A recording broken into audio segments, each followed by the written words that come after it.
heard around the world on your Android and Apple mobile devices.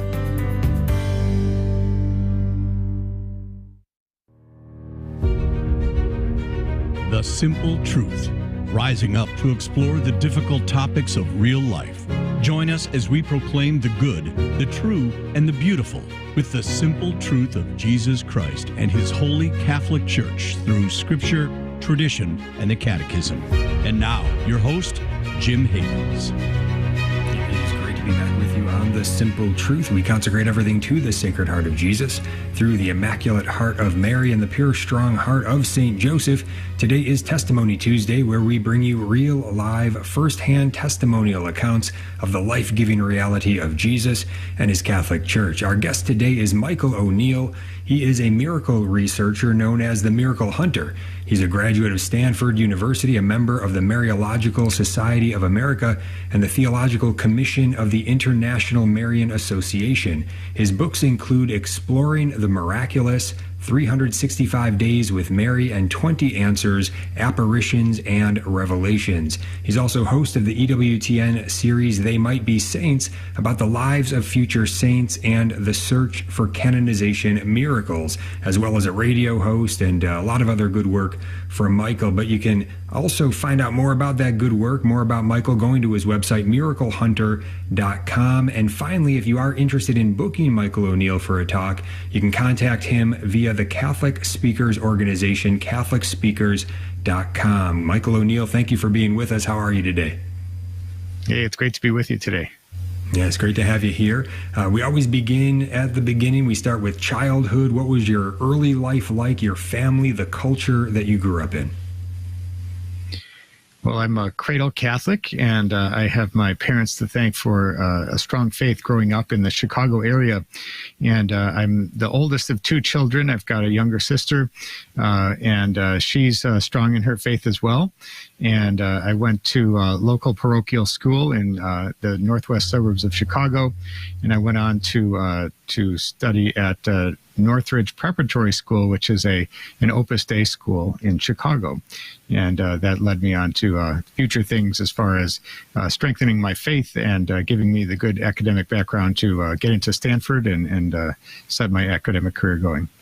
Wonderful. Was there a particular moment, a particular story, anything that you can recall that you could share with us in regard to your first awakening or realization, first becoming aware and saying yes to this fact that that Jesus, this person of Jesus, second person of the Holy Trinity, this is God. He has come for us. He loves you. He has died for you, and you want to receive that love and love Him back. Any sense of when that really registered for you and you were really able to make that free gift of self back to Him? Yeah, it's an interesting question, and I don't even have a good answer for it because my parents did such a good job of instilling that in me from the very beginning. I never had one moment where it clicked for me. It was always there. It was always something that was instilled with me. It was a given, and I've always treasured it and appreciated it all along the way, thanks to the strong upbringing of my parents and my education, especially in high school. Outstanding. Yeah. Was there any point at which, in growing up there, that it was your faith was challenged in some way by peers, by anything that would have been challenging to say, well, I'm not really sure if I've thought about it in this way before? Just common obstacles, anything that kind of stood in the way that you had to overcome in order to keep going strong in your faith? Well, I think anytime kids go off to college, that's a challenging time for everyone. And that's really where the rubber hits the road and you have all the freedom you could ever want to do whatever you want. And so I think that was a time when I really needed to understand my faith further, make good friendships of other people who shared the Catholic faith. And you see a lot when you go off to college, but thankfully I went through unscathed. Obviously, there are challenges along the way, but you see everything. You see people who believe everything under the sun, and you have the opportunity to drop your Catholic faith and pursue something else or pursue nothing. And so all those opportunities were there going to a secular university like Stanford. And so thankfully, I think that given that it was not a Catholic university, that allowed me to cling stronger to my faith make good friends who also had a strong Catholic faith as well. So nobody's perfect along the way, but I really feel grateful for the strong upbringing I was given to always be able to fall back onto that. And for me in particular, especially as it relates to my current work, researching, investigating, and talking about miracles, I always had a sense of the miraculous, that there was a supernatural reality behind all this. It wasn't something that was just an academic understanding or something that my parents had taught me and I was clinging on to something from my youth. I had an understanding of there was a supernatural reality that is the grounding of our faith. And so I always fell back to that. And I even remember specific moments throughout college where, you can't discard the faith when you believe in the supernatural aspect of it. So I have that which carries through my work even today. Yes, we're talking with Michael O'Neill, also known as the Miracle Hunter. Michael, when would you say, can you recall the first miracle that you would have hunted down, that you would have been researching, trying to get to the bottom of? Well, I think even before I would say that I've researched miracles, I think the big seminal miracle, at least in my upbringing, related to something told to me by my mother. It's a little bit of a family tradition, or at least a family miracle, you might say. But my mother would always tell us this story about when she was young, her mother, my grandmother, fell away from the Catholic faith in sort of a dramatic fashion. And nobody really knows why that happened. But, she would say things like, why are you praying to these statues? And she'd throw away the rosary beads. And she was a Catholic at the, up to that point. But my mother had a great devotion to Our Lady of Guadalupe, strangely. You might notice that I don't have a drop of Mexican blood in my body. But for whatever reason, in the 1950s in white suburbia America, my mother had this great devotion to Our Lady of Guadalupe. And she prayed fervently and said, she made a deal with God. She said, God, bring my mother back to the faith. And if you do, every December 12th on the feast day of Our Lady of Guadalupe, I will teach the children I teach in school, and she wanted to be a school teacher, about the miracles of the tilma and the apparitions of Our Lady of Guadalupe. And if you bless me with any children, they too will hear the story of Our Lady of Guadalupe every December 12th. And so sure enough, that was my grandmother came roaring back to the Catholic faith, and she died a Catholic in good standing with the church. And every December 12th that I can remember, my mom would recount those stories of Our Lady of Guadalupe and Juan Diego. And that always fascinated me, and it always stuck with me. And my mind became the second greatest story ever told. And so that's kind of what set me off to being interested in miracles and digging a little further, even in college and beyond, into Our Lady of Guadalupe. And that opened the door for understanding other miracles in the Catholic Church. Mm-hmm. Yes, outstanding. And so, what would you say to folks in terms of, I guess, your own personal experience, but just any advice in what you've seen in terms of how really understanding the miracles and hearing these stories, looking even into the science and understanding how it all comes to be, that this really does help one's devotional life, your life of faith? How does it all work together? I think it's kind of an interesting thing because miracles are claimed in various religions around the world, various sects of Christianity. There are miracles that are claimed, mostly healing miracles that are attested to. But in the Catholic Church, we have this strange collection of things that the Church will investigate with scientific rigor. And I came out with a new book this past year from Tan Books. It's called Science and the Miraculous, How the Church Investigates the Supernatural. And I go through all these various ways. We talk about Marian apparitions, when the Church uses things like brain scanners to find the brain activity of a potential Marian visionary, or Eucharistic miracles, where they test them and find true flesh and true blood is turned into actual flesh and into the body and blood and soul of Jesus Christ. But we see that testable by science, where you have type AB blood found on these consecrated Eucharistic hosts, or weeping statues, or incorruptible bodies of saints, or any number of other things like healing miracles. You have all those cases at Lourdes and in canonization causes. The Church really employs science to a big degree to validate and to rule out the cases of claimed miracles. And I think that we have to look at these things with a little bit of a skeptical eye. I think that we don't want to be too credulous and assume that everything is a miracle, that we would love to be a miracle. It's not the case. A very small percentage of claimed things are in fact miracles, but there are cases that the church has no ability to overturn and says this is something that's worthy of belief. So while we don't need miracles for our faith, they're just a boost to our faith. The words and works of Jesus Christ is found in the Gospels, and the teachings of the Catholic Church are what we need to live a good moral life and to work our way to heaven. But those miracles sure are interesting, especially the cases that can be validated by science or given us some idea that they are believable cases of the miraculous. So I think miracles are extra interesting because they can give us that boost. We all struggle in faith at different times, but miracles can serve as that extra boost to have a strong life of faith. Mm-hmm. Yeah, it's very good. We're talking with Michael O'Neill, our guest today on this Testimony Tuesday, sharing some of his personal stories, some of the good work that he's been up to. You can learn more by going to his website, miraclehunter.com. And when we get back from the break, we're going to ask Michael to really delve into telling us that story of how he really got even more interested in miracles, and it became a passion where he's actually pursuing it in terms of the professionalism with which he does it, hosting shows about it, uncovering new lives of the saints, future lives of the saints with his series, They Might Be Saints. A lot of terrific work here by Michael that is very, very helpful to us. Again, yes, for someone to put in the work to show us, okay, what is the science behind this miracle? What is the truth behind this person and their private revelations? What can we get to? What can we understand? What is church approved? What might not be? How does it all go down? And there is a lot of a lot of good resources at his website, miraclehunter.com, to help you in terms of discernment of various things. Lots and lots of good stuff here with Michael O'Neill when we get back. But while we're heading into the break, maybe ponder how you got involved to get to where you are today. What struck your passion? And if we all just lay it out to the Lord once more, what else does the Lord have for us going forward? We're going to be right back. Stay tuned.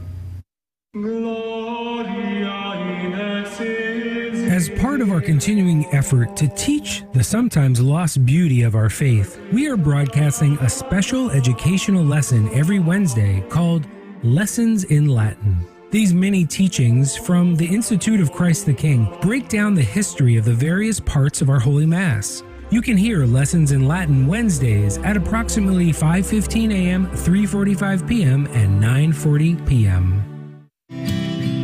Do you love listening to the Station of the Cross on your car radio, but sometimes find yourself driving outside the listening area? Never miss another minute of your favorite show. Download the iCatholic Radio app so you can listen anywhere in the world 24 hours a day. The iCatholic Radio app is available for your phone in the Apple Store or for your Android phone in Google Play. Visit thestationofthecross.com for more information.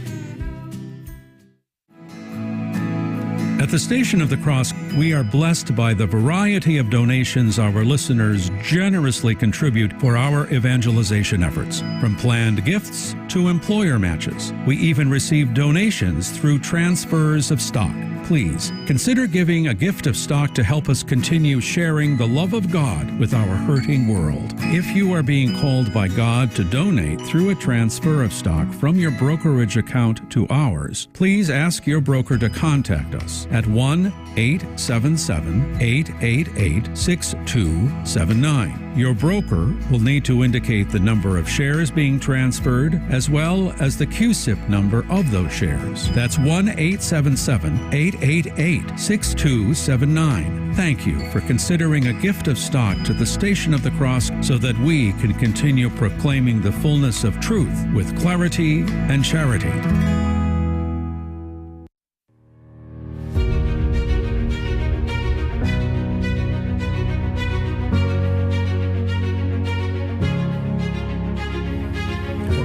Simple Truth. Jim Havens here with our guest today, Michael O'Neill, a miracle researcher known as the Miracle Hunter. He also has a new book, Science and the Miraculous: How the Church Investigates the Supernatural. Finally, if you're interested in booking Michael O'Neill for a talk, you can contact him via Catholic Speakers Organization, CatholicSpeakers.com, and learn more about his good work over at MiracleHunter.com. All right, Michael, so Stanford, and then how did discernment towards the career choice go down, exploring miracles, how miracles have played such a role in drawing you into actually, who would even think that this could be a career choice? I'm going to investigate miracles, and this is going to be my career. Tell us about how it all happened. Yeah, it's pretty interesting. You've hit the nail on the head in the sense that there's no college degree or career path for studying to be a miracle hunter. There's no such thing. It's kind of an invented career path, but I feel really blessed that I get to do this. My life is divided in between the research and investigation of miracles and the telling the world about miracles. And so every week on EWTN Radio, I'm able to host a radio show called The Miracle Hunter. And then I host 2 television series, one on Fridays, which is They Might Be Saints, and the other is on Saturdays called Explore with the Miracle Hunter. It's a Catholic travel show. And it's really a great way to get to reach the faithful. People are interested in miracles. I think it's almost a universal thing. So I feel pretty lucky to be able to have that chance to spread the word on it. But back to your question of how did I get into this line of work? Well, I didn't go to Stanford thinking I was going to graduate doing this. This is something that I always had a fascination with miracles, whether it was from my mother's stories of Our Lady of Guadalupe or learning about the Shroud of Turin growing up. In 1988, I was, I think, probably in 8th grade or something like that when the Shroud of Turin testing came out, and that was such a big deal that that really caught my attention as well. And I remember there's this time at Stanford where I was, it was my senior year. I was doing a paper for an archaeology class, and I was going to write an article or a paper on Our Lady of Guadalupe's tilma, because this was my fascination given to me by my mother as a youngster. And so I really dug into it. And, I had heard of these Marian apparitions like Fatima, Lourdes, and Guadalupe, the big 3 that everybody knows about. But I didn't really realize that there were hundreds or thousands of other cases around the world, that some of which have been approved by Rome and others are under consideration and others that have been condemned. And, it's just such an interesting thing. So I kind of made a comment to myself as I was writing this paper. I thought, I can't do this now. I'm going to become an engineer. I'm getting this fancy, shiny mechanical engineering degree from Stanford. But someday when I grow old, I'm going to come back to this and I'm going to really sink my teeth into it and really learn about miracles. And it was shortly thereafter where I got this piece of advice. I consider it the golden piece of advice I've gotten in my whole life. It was from Condoleezza Rice, who was then the vice provost of Stanford at the time. And she made this comment, well, you've studied at Stanford, you put in all the work, maybe you'll become an engineer, but whatever you do in life, even if it isn't your full-time thing, become an expert in something. And she went on to say that she was an expert in one tiny aspect of Czechoslovakian military history in 1 year. And she knew more about this one tiny thing than anybody else in the whole world. She kind of said, find your sliver of the universe and own it. And, I thought that was such interesting advice. Everybody should be an expert at something, I suppose. And I thought to myself, what do I want to become an expert in? And sure enough, I said, well, I'd love to be the world's expert in miracles. And so I set out to register the website, MiracleHunter.com. That wasn't really a thing that many people were doing outside of some businesses registering websites in the 1990s. But I did that. And over the course of many years, I've been populating it with information and data and studying it. And I have as many as 2,500 Marian apparitions cataloged on that website, and Eucharistic miracles and stigmata cases and healing miracles and the whole bit. I've been loading it up over the years, and this was mostly a private pursuit because miracles helped my faith, and I really wanted to know what were the real miracles, what were the ones that were believable, what are the ones that weren't believable. Was the Catholic Church always proposing the things that were truly investigated thoroughly? But I wanted to create a resource for people. The Vatican does not have a website or a section of their website at all that deals with miracles. They don't have anything like that. So I'd like to think that my website, MiracleHunter.com, is the definitive resource. And so I built that up, and I did it quite quietly over the years. I still went on to become a mechanical engineer, and I would get emails to my website, and I wouldn't want anybody to know who I was. I would always sign my emails back, MH for Miracle Hunter. I didn't reveal my identity. It was sort of an engineer by day, Miracle Hunter by night. And eventually I started getting these invitations to speak and to write books. And Dr. Oz and Megyn Kelly contacted me, and all these opportunities came up, and the Virgin Mary opened up all these doors for me, and I just kept walking through them, I like to say. So it's been quite a journey, and it's been a real blessing. Again, there's no such thing as a career in miracle hunting. That's a made-up thing, but when you pair that with writing books and leading pilgrimages, and you can go to 206tourpilgrimages.com/miraclehunter to go on a pilgrimage with me.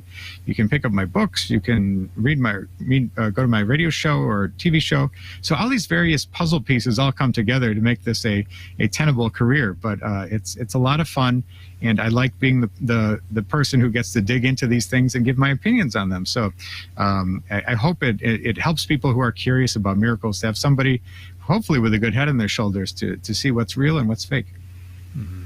Yeah, incredible. Michael O'Neill is with us, the Miracle Hunter, themiraclehunter.com. Miraclehunter.com is the website.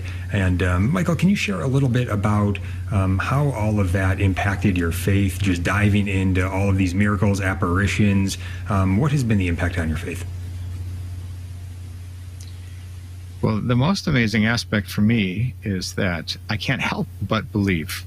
It's impossible for me not to believe because of the things that I've seen, because of the things that I've studied, because of the overwhelming preponderance of evidence that shows that God is there as a loving Father, helping us here on earth, whether it's with miracles or any other way. I mean, it's absolutely amazing, the boost it's given me to my faith.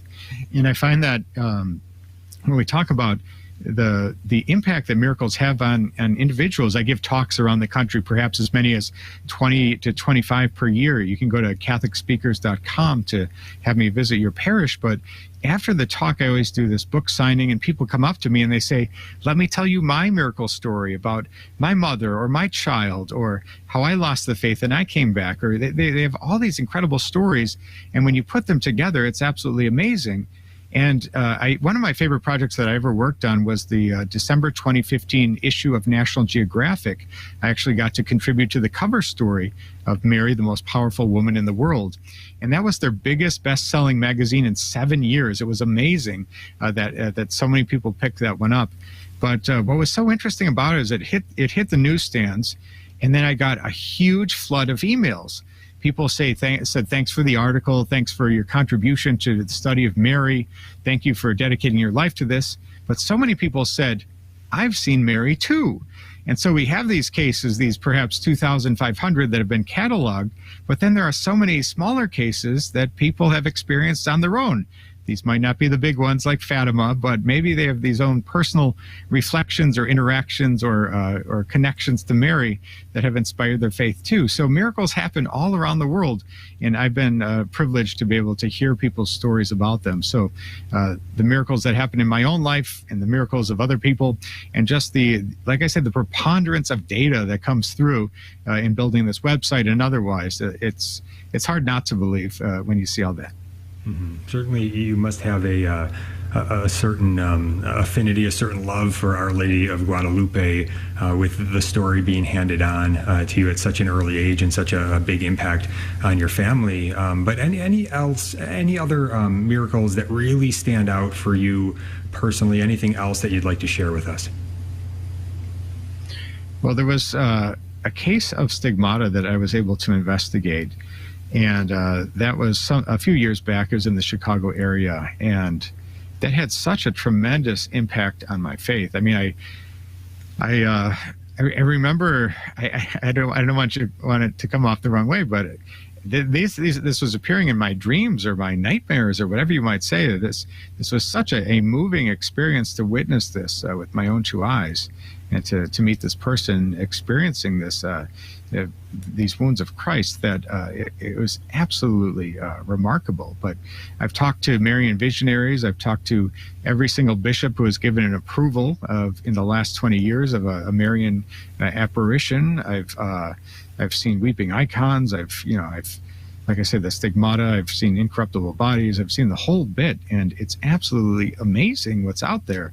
And in my book, Science and the Miraculous, I like to point out the fact that the church uses science whenever possible to rule out these cases of hoaxes. So if something ever passes the church's muster, where the church says, this is worthy of belief, it is established as supernatural, constate supernaturalitate in Latin, whenever the church slaps down that label on an event, you know it's legit, because they use so much effort, they go through so much effort to rule these things out, employing science, or looking at the psychological testing, or looking over the details in a CSI-style investigation.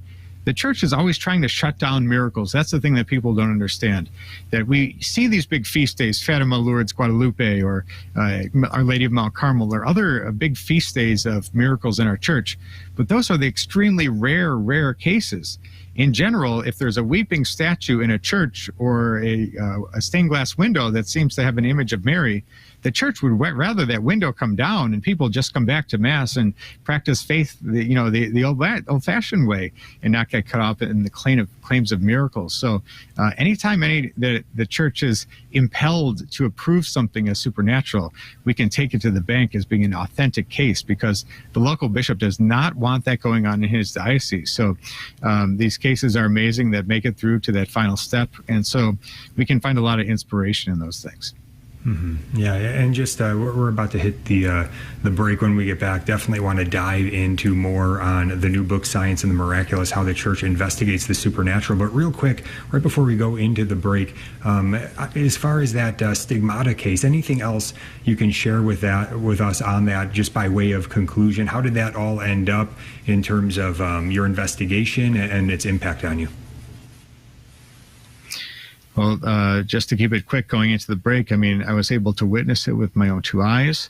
I was able to speak with the stigmatic personally, and go through the incredible story of conversion that happened there. And this is not a case that has been officially validated by the church yet. It's still being monitored, and as the case with all stigmatics, they never declare anything to be an authentic supernatural case while it's still going on. Because what if the person started going the wrong direction? Then you have somebody who's tantamount to a canonized saint committing sin, for example. So they always wait till a person dies to give commentary on a stigmatic case. But it was amazing for my faith. It was incredibly inspiring, and I couldn't believe what I saw. Mm-hmm. Incredible. Michael O'Neill is with us, again, a miracle researcher known as the Miracle Hunter. When we get back from the break, we are going to talk with Michael more about his new book. You can get it at tanbooks.com, by the way. It's published by TAN, Science and the Miraculous, How the Church Investigates the Supernatural. So there's a lot to delve into here. Obviously, you can tell Michael is very knowledgeable, very level-headed, faithful man, and so to have him as a resource today, sharing more with us on this topic, is a great blessing. Very, very blessed to have him here and sharing a little bit of his story, also a lot of his work, especially as we get back into the second half of the show. But again, as we head into the break, think about your own story. Maybe lift it up to our Lord Jesus in prayer, and just give him full access to your life with an act of faith. And he is having his way in us every time we do make that act of faith and give ourselves to him authentically. He has given himself to us authentically. Let's receive that love him back. We'll be right back. Stay tuned. This is Life News Radio. I'm Jim Anderson. The idea that abortion bans should have rape and incest exceptions lies at the heart of legislative controversy in South Carolina. 5 senators have blocked the latest attempt to craft an abortion ban with an exception only to save the mother. The confusion for most people comes from the assumption that a woman pregnant from rape wants abortion. However, research from the Elliott Institute, including copious anecdotes, has long shown that the welfare of a mother and her child are never at odds, even in sexual assault cases. Planned Parenthood continues to show itself a giant in eugenic abortion with another record year for abortions. The latest 2020 annual report for the highly profitable nonprofit corporation shows an uptick of 30,000 abortions, now over 380,000 abortions annually. That's over 1,000 abortions each and every day of the year. This is Life News Radio. Persecution around the world has manifested itself through the centuries, but it is worse today than ever before. Aid to the Church in Need and its donors have been there to help since 1947, never abandoning the Church or her most vulnerable children. Will you stand up for your faith and accompany our brothers and sisters on their spiritual journey? Visit churchinneed.org. churchinneed.org. In other headlines, Justice Neil Gorsuch says a report on the May 2nd leaker of the Supreme Court Dobbs documents can be expected soon. And a USA Today article is perpetuating the myth that children must be the enemy of success, especially in women's sports. Abortion obviously harms children. It also breaks women. For pro-life headlines delivered to your email address daily, sign up at lifenews.com. This has been Life News Radio.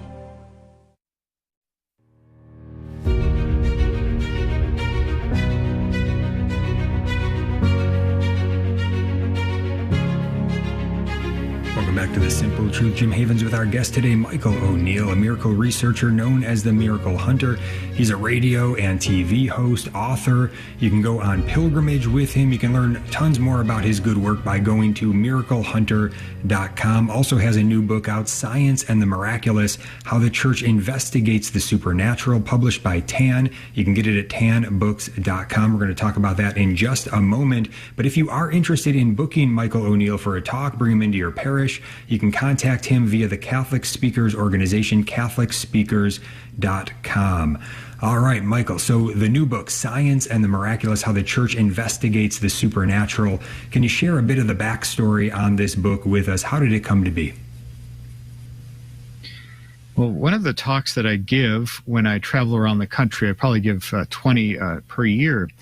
And the most popular talk that I give is How the Catholic Church Investigates the Supernatural. So that is the subtitle of the book as well. And I think that I've gotten so many emails over the years where perhaps their mothers or grandmothers or whatever it is, they say, my children really are, they study science and they say, where is the scientific proof that all this is real? And they said, can you write a book that sort of shows, the scientific backing behind the church's investigation? So this is actually a request that I've gotten from various people over the years, especially mothers whose sons have fallen away from the faith, given up on the faith, because they feel like the church and science are diametrically opposed. And so when I wrote this book with TAN Books, Science and the Miraculous, I spent a little bit of time at the very beginning of the book showing that the church is actually the great patron of science over the centuries. And the actual study of various things, such as you have Georges Lemaitre, who is a Belgian priest who came up with the Big Bang Theory. Or we also have the founder of genetics is also Gregor Mendel, was a Catholic monk or priest. And so various Catholics throughout the ages have served in these very important roles.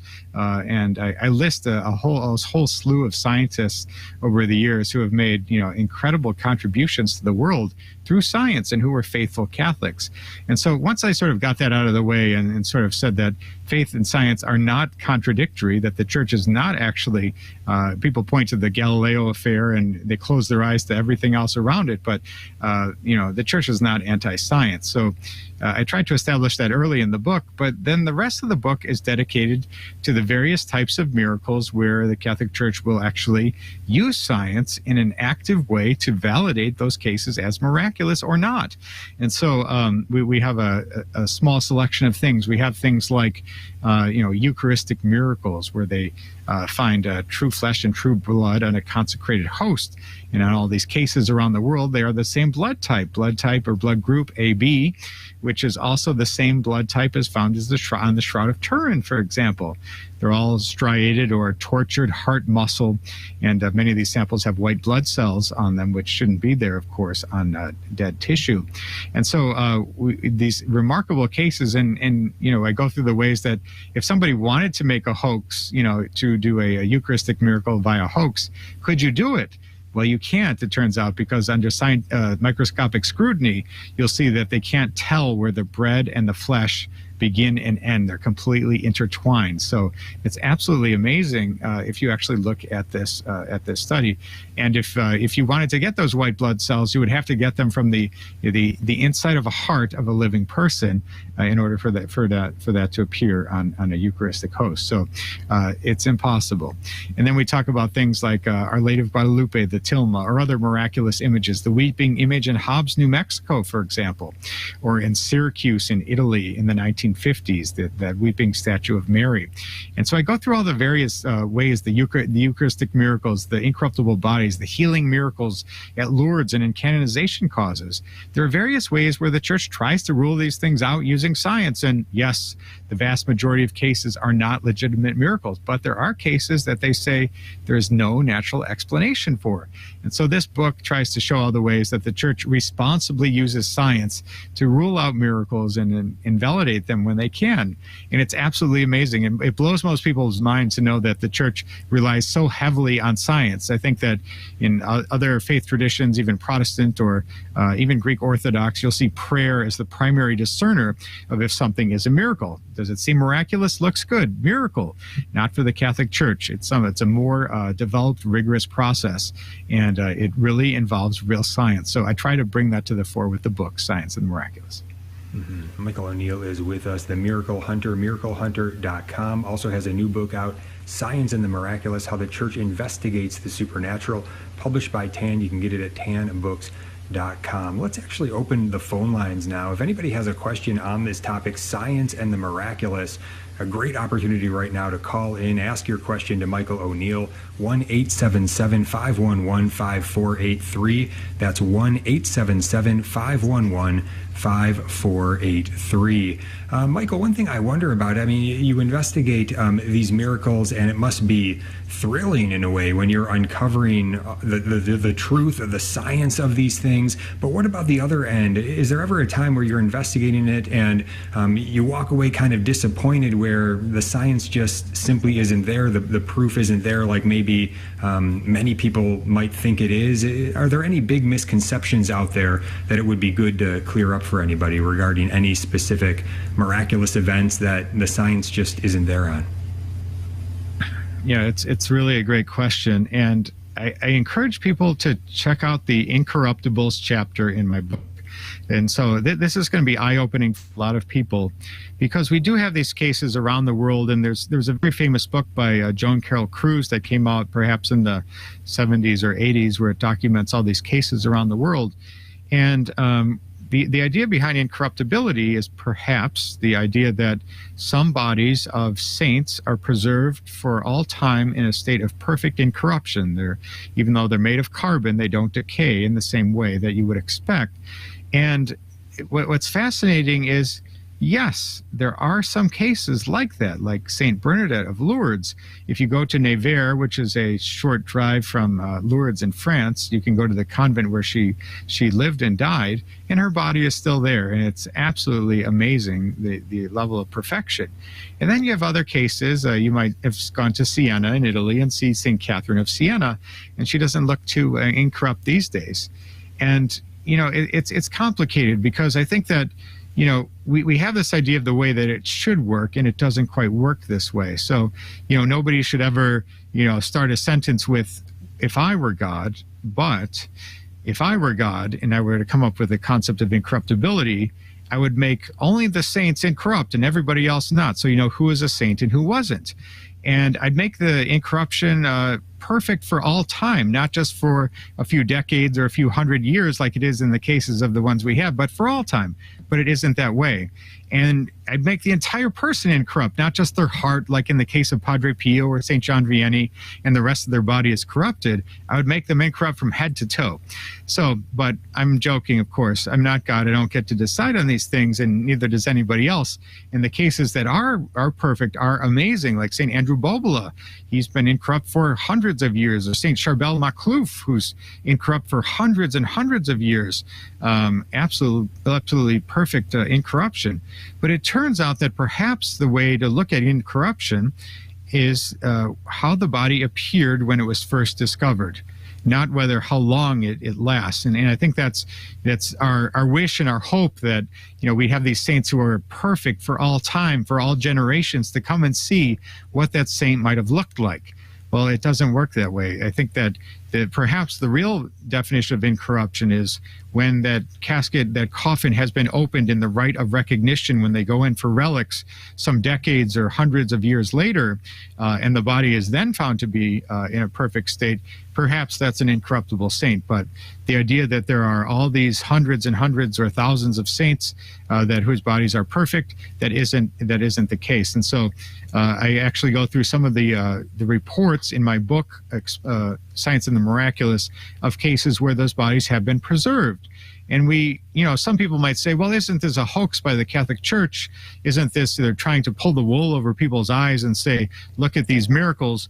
Perhaps they are actually just helping the faithful to engage with the saints, to see them as real people, to see them how they really lived and looked.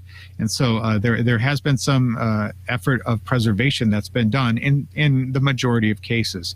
So it's a little disappointing for some people, but that's the real truth. I remember giving a talk once, and people can have me talk at their parish if they go to CatholicSpeakers.com. But I spoke at a parish and I said that Padre Pio was not incorrupt. And a man, perhaps he was Italian and had a great devotion to Padre Pio, he stood up in the middle of my talk and started shouting at me and say, how do you, how dare you besmirch the name of this great saint? Well, it turns out that only his heart is incorrupt, and he's wearing a silicone mask.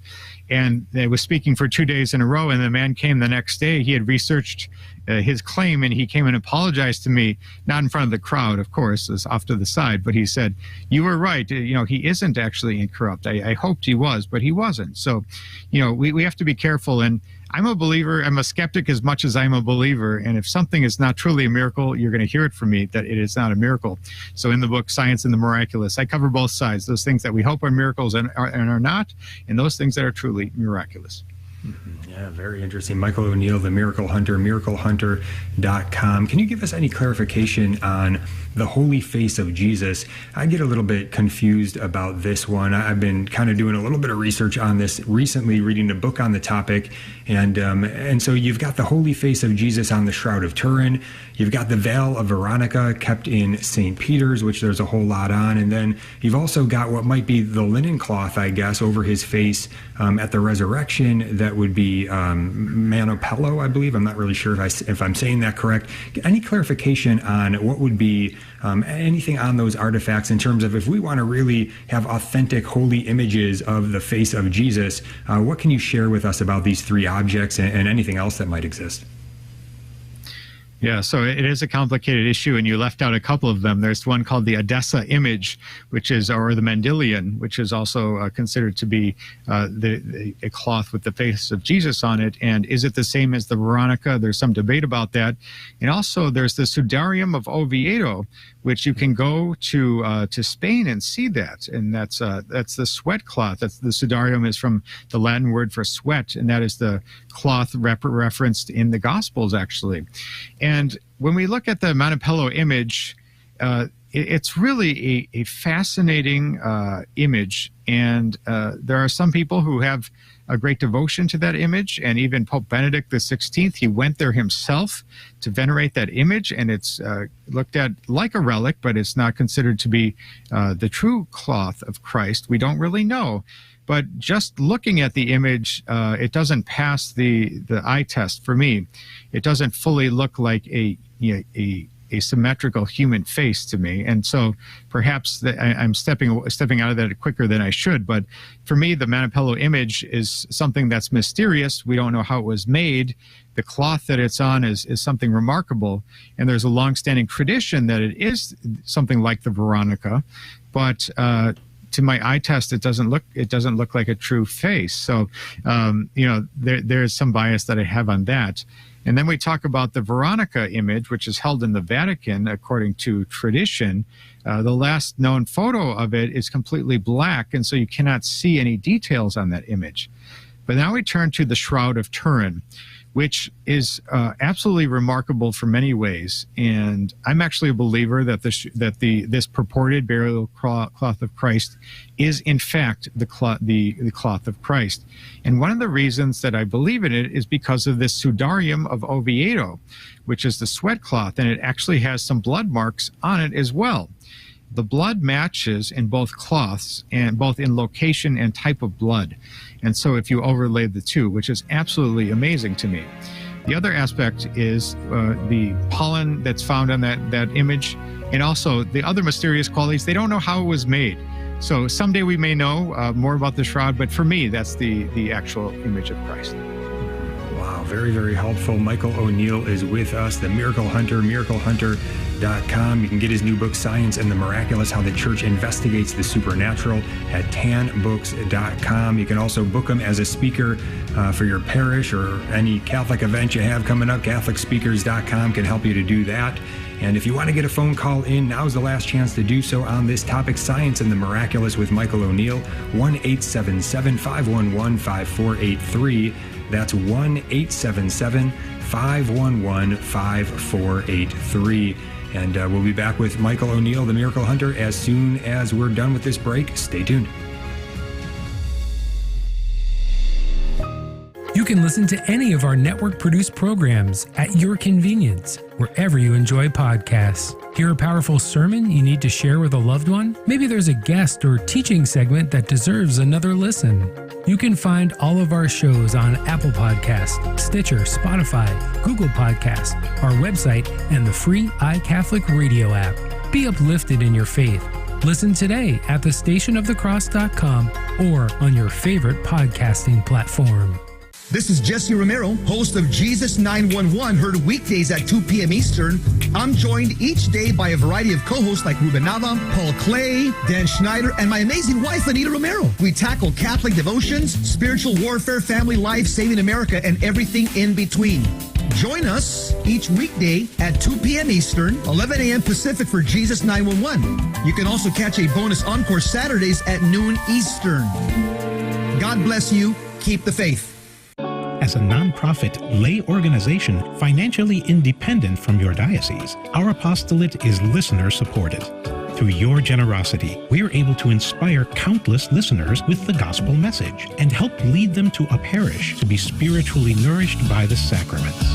The Station of the Cross thanks our supporters who have enabled us to broadcast Catholic programs for more than 20 years. Thank you for your continued support, and may God bless you and your family. Hello, this is Father Frank Pavone of Priests for Life. I recently met a woman who said to me, "I'm alive because my mom changed her mind. She wanted to abort me, but my dad talked her out of it. When she married another man and got pregnant, my only sibling was aborted." People like her have a lot to be thankful for. Let's thank God for our lives and the lives of others. This is Father Frank Pavone, National Director of Priests for Life.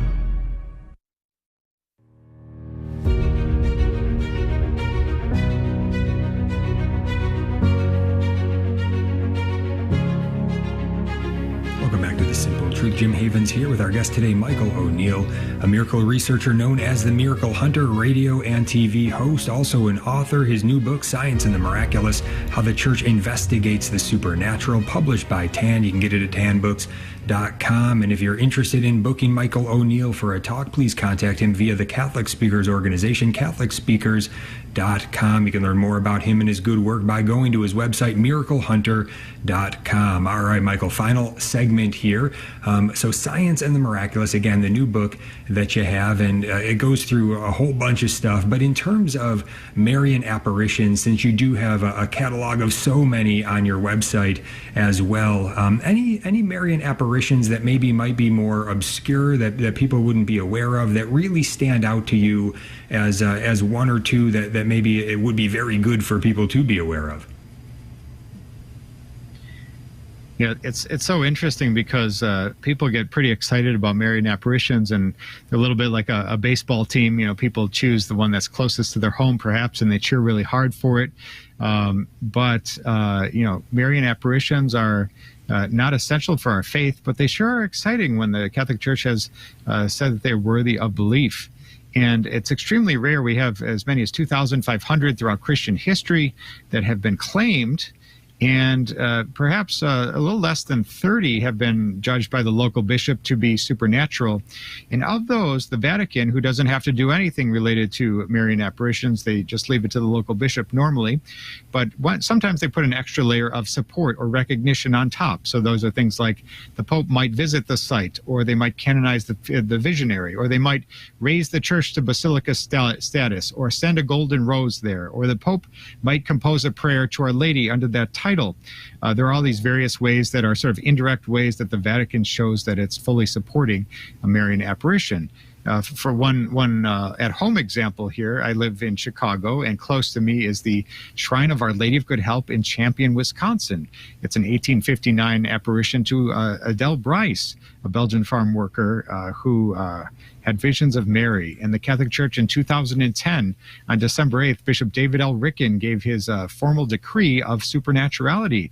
And this is the one and only case in the United States that is like this. There are other instances that have been claimed, and some that are possible, I suppose, but this is the only one that has the recognition of a local bishop, who's the first and foremost authority on an apparition case. Doesn't matter what any other bishops say, only the local bishop is the one that matters. And I only bring that one up because the Vatican has never said anything about it. And so, when the Pope came to visit in a few years ago, he went to New York and Boston and Philadelphia. If he had made a little side trip to Green Bay, Wisconsin, that would have counted as a sort of a sign of Vatican recognition, sort of an optical display of support. Or if he had sent a golden rose via messenger to that shrine, or if he had dedicated America to Our Lady of Good Help while he was here, or canonized the visionary, he canonized one of the other American saints while he was here. He could have canonized Adele Bryce while she was here, but they didn't do that. And so there has never been any recognition for a Champion in Wisconsin, even though it is a fully approved Marian apparition and the only one in the history of the United States. And so when we look at the 20th century, for example, there are only 4 cases that have been approved as supernatural by the local bishop and recognized by Rome.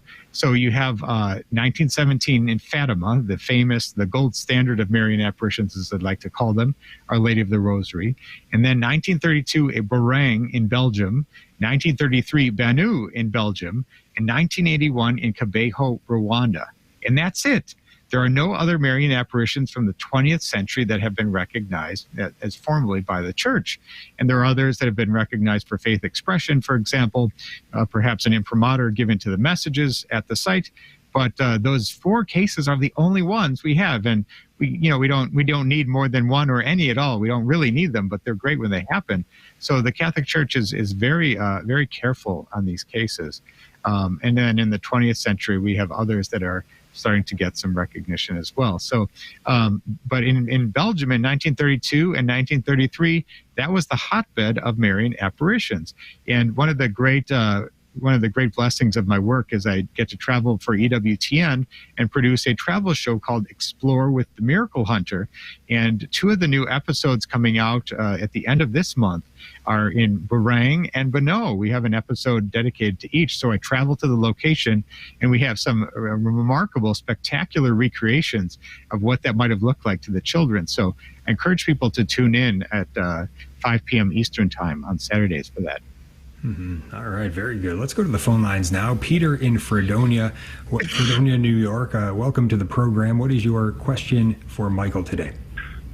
Hello, Michael, are there any other biologic materials available for investigation? And the example I would think of here would be, for example, are there any biological materials left in the Holy Sepulchre, which might have come from the body of Christ?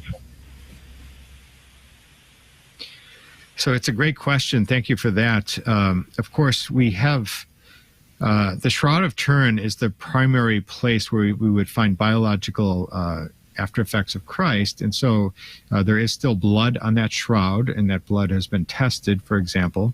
And there's the discoloration on the shroud, which theoretically comes from the body of Christ. And we have Eucharistic miracles, which are true flesh and true blood found on consecrated hosts, which match to that Shroud of Turin. And then we also have relics of the crucifixion. There's a museum or a church of the Holy Cross, I believe, in Rome, where they do have the crown of thorns, perhaps, or other elements of torture from the crucifixion. So theoretically, there would be some sort of biological material on those. And maybe in France, they have another purported crown of thorns there as well.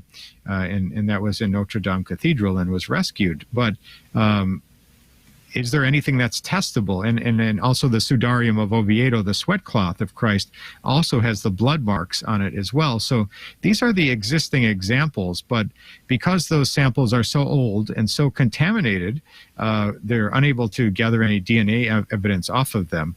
But those are the few cases of a biological material in existence. All right. Thank you for the call, Peter in Fredonia. Just a couple of minutes to go. Michael, just to bring things back full circle, since it is Testimony Tuesday here, bringing it back to the personal story, connecting it back in. It seems remarkable to me, and I'm wondering your thoughts on it, the way that our Lord has called you into this work. With the background of an engineering mind, it seems that that's very helpful for this particular work. Anything that you just want to say about how the Lord has connected the dots along the way to bring you into this work? Yeah, it's truly amazing to me because, again, there's I had no plan to do this. I just perhaps had an open heart and an open mind to pursue this. I have an interest in miracles, but studying mechanical engineering at Stanford, I don't think, they wrote an article about me in the Stanford magazine a few years ago, and I think I had a few friends laughing about it because that's the last thing you would ever expect to see in a Stanford magazine article is somebody investigating miracles. But it's been absolutely a true blessing for me to be able to use my skills as an engineer and sort of being so data-driven and wanting proof for different things. And I've appeared on various episodes of History Channel's Proof is Out There because they're fascinated in this too, this idea of an engineer turned religious scholar, you might say. But I feel so blessed to follow this path, and my various trainings over the years as an engineer and even in graphic design have helped me in my work in spreading the message on these miracles. And so